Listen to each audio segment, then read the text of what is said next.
Hello student, গত 18 তারিখ গুচ্ছের চতুর্থ মেরিট প্রকাশিত হয়েছে এবং ইউজিসি 18 এবং 19 এই 2 দিন প্রাথমিক ভর্তির জন্য সময় দিয়েছে এবং পরবর্তী 19 তারিখ এবং 20 তারিখ এই 2 দিন তারা কাগজপত্র জমা দেওয়ার জন্য সময় দিয়েছে। তার মানে 20 তারিখের মধ্যে দেখা যাচ্ছে চতুর্থ মেরিটের যা যা কাজ ছিল সব কিছু কিন্তু 20 তারিখের মধ্যে শেষ হয়ে যাচ্ছে। এখন সবার মনে একটা প্রশ্ন আছে, সেটা হচ্ছে পঞ্চম মেরিট দিবে কিনা। দেখো, ইউজিসি কিন্তু শুরুতে বলেছে তারা কিন্তু 4টা মেরিট দিবে, সে অনুযায়ী কিন্তু 4টা মেরিট হয়েছে এবং পরবর্তীতে যদি আসন ফাঁকা থাকে সে অনুযায়ী মেরিট প্রকাশিত হবে। এখন আমি কিছু কিছু বিশ্ববিদ্যালয়ে ব্যক্তিগতভাবে খোঁজ নিয়েছি, আনঅফিসিয়ালি কিছু খবর পেয়েছি। সেটা হচ্ছে কিছু কিছু ডিপার্টমেন্ট আছে যেখানে শুধু 3টা বা 4টে এরকম সিট খালি আছে, বা কিছু কিছু আছে যেখানে 2টা 1টা এরকমও সিট খালি আছে। তো সে অনুযায়ী দেখা যাচ্ছে ওভারঅল পুরো বিশ্ববিদ্যালয়ে কিন্তু অত বেশি সিট খালি নেই, যার জন্য কিন্তু তারা মেরিট দিবে। এটা কিন্তু অনেকগুলো বিশ্ববিদ্যালয়েরই কথা। তো সেই হিসেবে যেহেতু তাদের সিট সংখ্যা খুবই কম ফাঁকা আছে এখন, সেহেতু পঞ্চম মেরিট দেওয়ার কোনো সম্ভাবনা দেখা যাচ্ছে না। তারপরও একেবারে ফেলে দেওয়ার মতো বিষয় নয়, মেরিট দিতেও পারে, পঞ্চম মেরিট প্রকাশিত হতেও পারে, কিন্তু সম্ভাবনাটা খুবই কম। এখন আরেকটা যেটা প্রশ্ন, সেটা হচ্ছে চূড়ান্ত ভর্তি কবে হতে পারে। যদি পঞ্চম মেরিট প্রকাশিত না হয় তাহলে চূড়ান্ত ভর্তি 28 তারিখ থেকে 31 তারিখ এই সময়টায় হতে পারে। মানে এই সময়টা ধরা যায় যে এই সময়টার মধ্যে চূড়ান্ত ভর্তি হয়ে যাবে তোমাদের। এখন যদি পঞ্চম মেরিট প্রকাশিত হয় তাহলে সময়টা আরও পরে পিছিয়ে যাবে। এখন এখানে যে বিষয়টা লক্ষ্য করার সেটা হচ্ছে, চূড়ান্ত ভর্তি যখন হবে তখন দেখা যাবে যে অনেকে ভর্তির সময় বিশ্ববিদ্যালয়ে গিয়ে পড়তে হবে না, বা অনেকে তার যে নির্বাচিত যে বিশ্ববিদ্যালয়টি ছিল যেখানে সাবজেক্ট টেস্ট ছিল সেখানে সে পড়বে না। সে কারণে অনেকগুলো সিট কিন্তু তখন ফাঁকা হবে। হ্যাঁ, অনেকগুলো নয়, বিষয়টা তেমনটা না যে অনেকগুলো সিট ফাঁকা হবে, কিছু সংখ্যক সিট তো ফাঁকা হবে।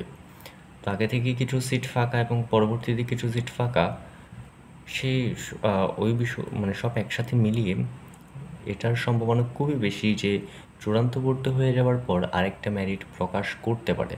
তবে গণবিজ্ঞপ্তি দেওয়ার মতো ওরকম সিট ফাঁকা আছে বলে আমার মনে হয় না। আমার ব্যক্তিগত ধারণা থেকে মনে হয় যে গণবিজ্ঞপ্তি প্রকাশিত হবে না এবার।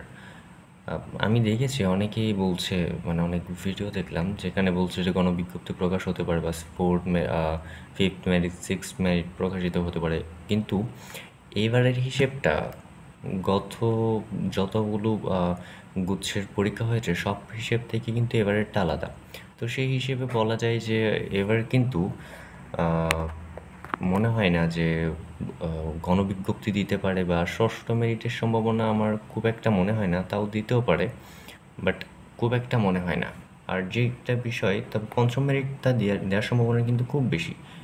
তাই ধরে নেওয়া যায় যে পঞ্চম মেরিট তো প্রকাশিত হবে, এটা ধরে নেওয়া যায়। তাও প্রকাশিত হলে চূড়ান্ত ভর্তির পরে প্রকাশিত হওয়ার সম্ভাবনাটা খুবই বেশি। এখন যে মূল কথা সেটা হচ্ছে চূড়ান্ত ভর্তি কখন হবে। চূড়ান্ত ভর্তির সময় আমরা যদি একটু আন্দাজ করি তাহলে বলা যায় যে চূড়ান্ত ভর্তিটা আগামী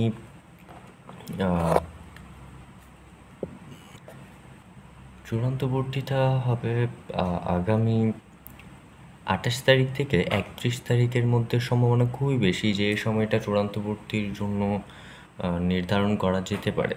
এখন কিছুদিন পর ইউজিসি তাদের ওয়েবসাইটে, বা স্টুডেন্টদের যে ওয়েবসাইটটা আছে ওই জায়গায় বা ওই আইডিতে ওইখানে নোটিশ প্রকাশিত হবে। ওইখানে লেখাটা শো করবে যে ইউজিসি যে নোটিশটা দিবে সে অনুযায়ী তোমরা কাজ করবা। চূড়ান্ত ভর্তির সময় দিলে সময় মতো গিয়ে কাগজপত্র জমা দেওয়া বলো, বা স্লিপ জমা দেওয়ার যে বিষয়টা, নতুন যে বিষয়টা আসছে, তো ওরকম ওই যা যা দরকার হয় ইনস্ট্রাকশন, মানে যা ইউজিসি বলবে যে এই বিষয়গুলো নিয়ে আসো, সেগুলো তোমরা নিয়ে সশরীরে উপস্থিত থাকতে হবে অবশ্যই, চূড়ান্ত ভর্তিতে হও। আর আরেকটা যেটা বিষয় সেটা হচ্ছে ক্লাস কখন থেকে শুরু হতে পারে, বা ওরিয়েন্টেশনের যে বিষয়গুলো সেগুলো হচ্ছে এক একটা ইউনিভার্সিটি ওয়াইজ। এখন যে বিশ্ববিদ্যালয়ে আছো, যে বিশ্ববিদ্যালয়ে নির্বাচিত হয়েছো, সেই বিশ্ববিদ্যালয়ের ওয়েবসাইটটা সবসময় চেক করবা। প্রত্যেকটা বিশ্ববিদ্যালয় তার ওয়েবসাইটে নোটিশ প্রকাশ করবে যে তাদের বিশ্ববিদ্যালয়ে কখন ওরিয়েন্টেশন হবে। এখন তোমরা যখন ওরিয়েন্টেশন প্রোগ্রামে যাবে, আহ, সচরাচর যেটা হয়, ওরিয়েন্টেশন প্রোগ্রামের 1 দিন পর বা 1 সপ্তাহ পরে তারা ক্লাস শুরু করে দেয়। তো সেটা তোমরা ওরিয়েন্টেশনে গেলে সেখানেই তোমাদেরকে জানিয়ে দেওয়া হবে। তো এখন তোমাদের কাজ হলো, আহ, যারা অলরেডি চান্স পেয়ে গেছো, তোমরা চূড়ান্ত ভর্তির দিকে নজর রাখো। নোটিশ পাওয়া মাত্র দেরি করবো না, এমন না যে হাতে 1 দিন সময় রেখে যাবে। তোমরা চেষ্টা করবে যে মাঝামাঝি সময় বা শুরুর দিকে গিয়ে ভর্তিটা কনফার্ম করে ফেলো, চূড়ান্ত ভর্তি হয়ে যাও। এবং এরপরে দেখো কখন ওরিয়েন্টেশন হয়, বিশ্ববিদ্যালয়ের নোটিশ দেখো, দেখে তোমাদের ওরিয়েন্টেশন এবং ফাইনালি যে তোমাদের ক্লাস শুরু করো। তোমাদের জন্য সবসময় শুভকামনা। তোমাদের ইউনিভার্সিটি জীবন সুন্দর হোক।